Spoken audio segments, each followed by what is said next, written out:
bukankah umat Islam sudah punya pemimpin gitu, tapi kenapa belum bisa melindungi? Justru itu akan mengkonfirmasikan kepada kita, apakah pemimpin yang ada ini hari itu memang imam dalam pengertian hadis tadi itu. Ya kan, innamal imamu junnah. Kalau memang dia itu imam sebagaimana yang dimaksudkan oleh Nabi dalam hadis itu, maka mestinya dia akan memerankan diri gitu. Kalau faktanya tidak, itu berarti memang bukan seperti yang dimaksud. Lantas apa gitu. imam yang dimaksud itu syaratnya apa kira-kira?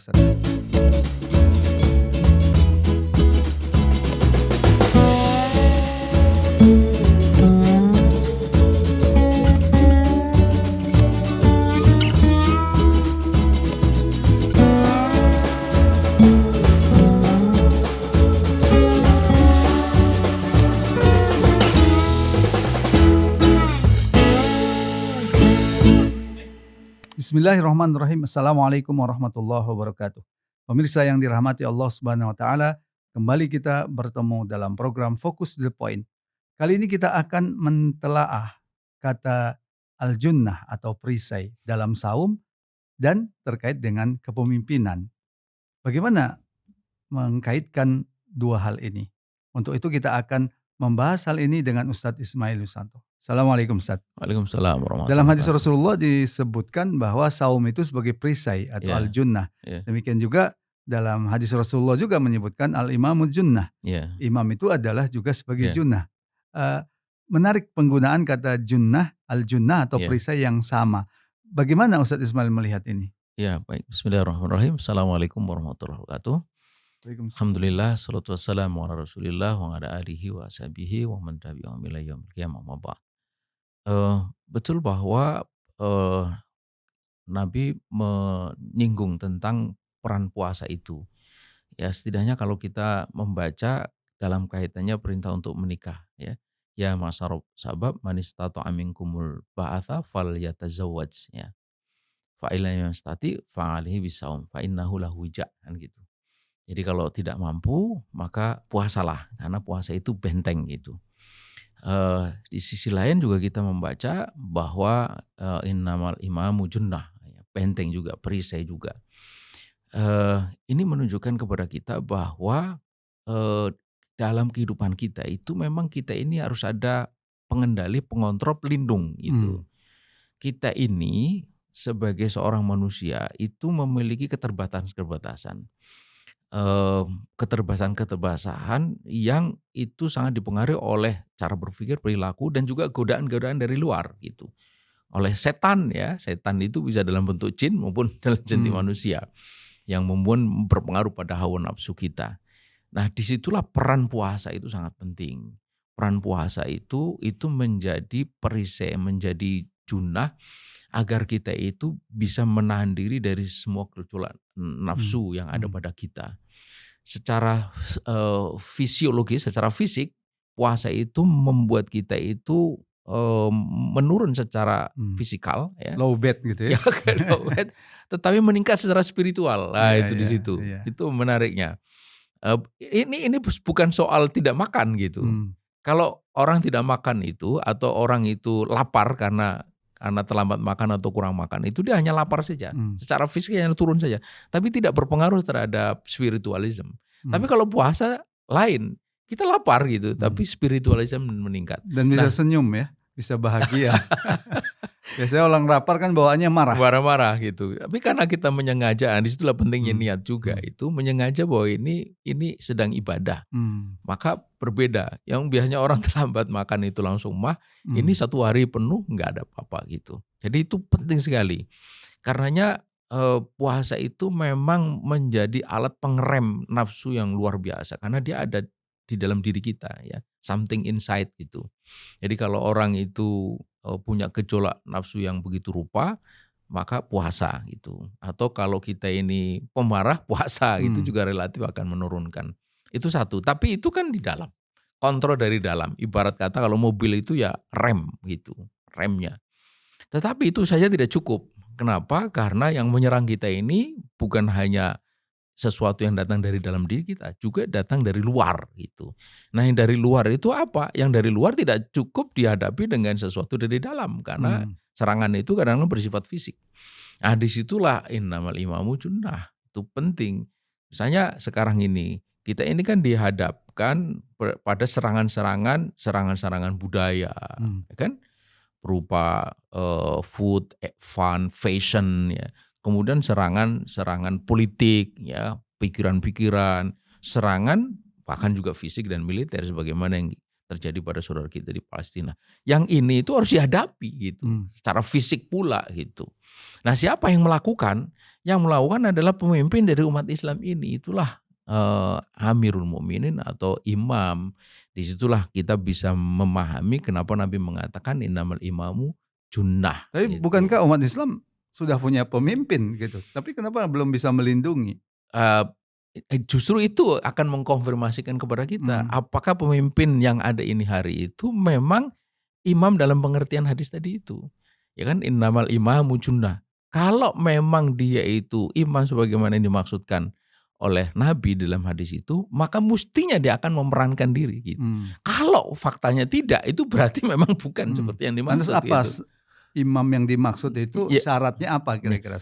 Imam yang dimaksud itu adalah imam yang dia itu dipilih oleh umat memang untuk mengemban kepemimpinan Islam gitu. Kepemimpinan Islam itu intinya kan ada 3 itu. Yang pertama itu menjaga persatuan umat itu. Maka Nabi kan mengatakan kalau umat sudah bersatu lalu ada orang yang mau memecahkan itu fadrib unukahu kan gitu. Maka penggalah lehernya itu kan menunjukkan bahwa persatuan ini itu sesuatu yang sangat penting. Sampai Nabi memerintahkan untuk kita memperlakukan orang yang akan memecah belah kita itu begitu rupa. Persatuan atau ukhuwah Islamiyah. Dan ukhuwah Islamiyah atau persaudaraan itu hanya mungkin jika ada pemimpin gitu. Kemudian yang kedua yaitu yang memimpin pelaksanaan syariah secara kafah itu. Dan yang ketiga yang melanjutkan misi utama dari Nabi yaitu membangun dakwah ke seluruh penjuru alam. Nah, kriteria 3 inilah yang harus ada pada imam yang dimaksud dalam hadis tadi itu. Ini hari pemimpin yang ada itu alih-alih mempersatukan, yang ada malah mempertahankan keterpecahan gitu. Buktinya ketika diajak bersatu tidak mau gitu kan.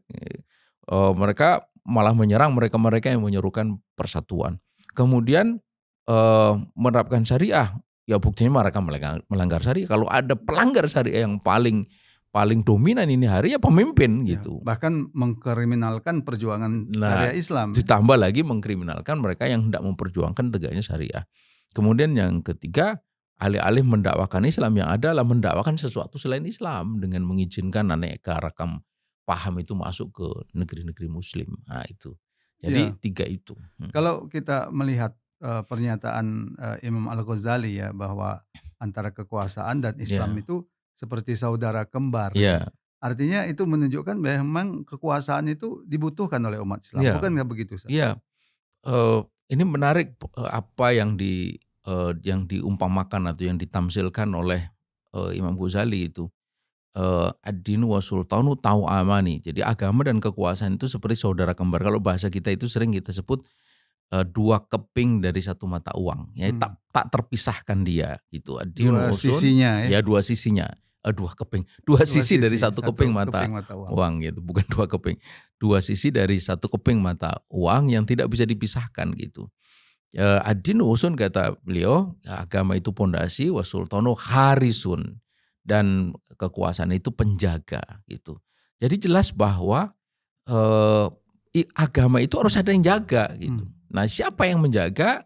Itulah penguasa. Makanya fungsi utama dari kekuasaan di dalam pandangan Islam itu berikutnya juga dirumuskan dengan sangat bagus oleh Imam Mawardi sebagai khirosatuddin, menjaga agama, wasiyasatu dunia bihi, dan mengatur dunia atau mengatur kehidupan masyarakat itu dengan agama.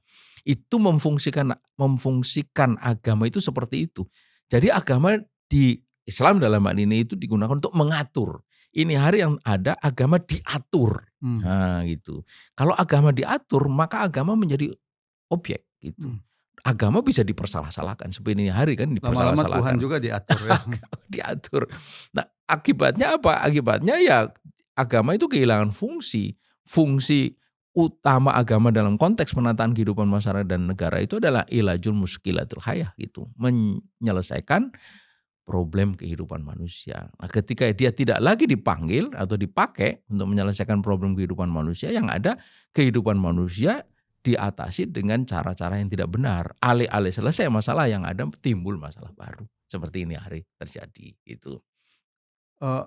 Artinya dalam penjelasan Imam Al-Ghazali tadi, kekuasaan di tengah-tengah umat itu harus atau digunakan untuk menerapkan seluruh syariat Islam. Iya, Gitu, iya. Persoalannya, Ustaz, ada yang menyatakan bahwa itu utopis dalam kondisi umat Islam seperti sekarang yang sudah dalam terkotak-kotak oleh nation state atau negara bangsa. Demikian umat Islam yang semakin jauh dari Islam. Ada yang mengatakan utopis untuk kemudian menjadikan kembali agama itu sebagai asas kehidupan dan menjadikan kembali imam itu sebagai pelindung atau perisai umat. Ya. Utopis itu sesuatu yang tidak mungkin, mustahil. Ya. Seperti menegakkan benang basah, itu mustahil. Jangan lagi basah, nggak basah pun nggak bisa ditegakkan, gitu. Apalagi basah. Tapi untuk menyatukan umat, menegakkan kepemimpinan Islam, terwujudnya kembali al-khilafah itu dia bukan utopis. Sulit iya, tapi bukan utopis. Sulit iya karena tidak ada yang mudah dalam cita-cita. Semakin tinggi itu semakin sulit. Apalagi faktanya kan kita punya dasar secara teologis, secara normatif dan juga secara historis. Artinya ini pernah terwujud. Yang tidak punya dasar sama sekali saja bisa terwujud kok ya, seperti berdirinya negara Yahudi itu, Der Judenstaat yang digagas oleh Theodor Herzl. Kan dibilang bahwa ini mimpi. Ya, Theodor Herzl menjawab, if you will it is not dream. Kalau Anda punya kemauan maka ini bukan mimpi. Nah, umat Islam lebih daripada cita-cita itu karena dia punya dasar secara normatif dan punya dasar secara historis. Makanya ini bukan utopis tapi sulit iya. Aneh kalau umat Islam mengatakan utopis gitu. Wong ini ajaran Islam.